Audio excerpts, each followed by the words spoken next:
નમસ્કાર મિત્રો, વિડીયોમાં તમારું સ્વાગત છે। જી હા મિત્રો, અત્યારે હાલ મોટા અને દુઃખદ સમાચાર સામે આવી રહ્યા છે। તો મિત્રો, સમાચારમાં વાત કરીએ તો તેલંગાના સંગારેડીમાં એક કેમિકલ ફેક્ટરીમાં જોરદાર વિસ્ફોટ થયો હતો। ફાર્મા કંપનીમાં લાગેલી આગ એટલી ભયંકર હતી કે ઘણા લોકો તેમાં ફસાઈ ગયા હતા।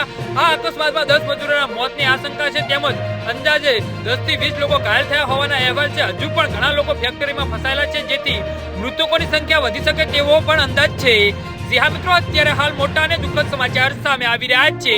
તેલંગાના સંગારેડીના પાટણચીરુ મંડળના સિંગાગી ફાર્મ કંપનીમાં રિએક્ટર સવારે 7:30 વાગે વિસ્ફોટ થયો હતો। વિસ્ફોટ બાદ આગે વિકરાળ સ્વરૂપ ધારણ કરી લીધું હતું, જેમાં અકસ્માતના સમાચાર મળતા જ 11 ફાયર એન્જિન ઘટના સ્થળે પહોંચી ગયા હતા અને બચાવ કામગીરી શરૂ કરવામાં આવી હતી। સ્થળ પર ધુમાડા થઈ રહ્યા હતા। ઘાયલ કામદારોને ઘણા ગંભીર રીતે દાઝી ગયા હતા અને તેમની હાલત ગંભીર છે। તેમને તાત્કાલિક સારવાર માટે નજીકની હોસ્પિટલમાં ખસેડવામાં આવ્યા છે।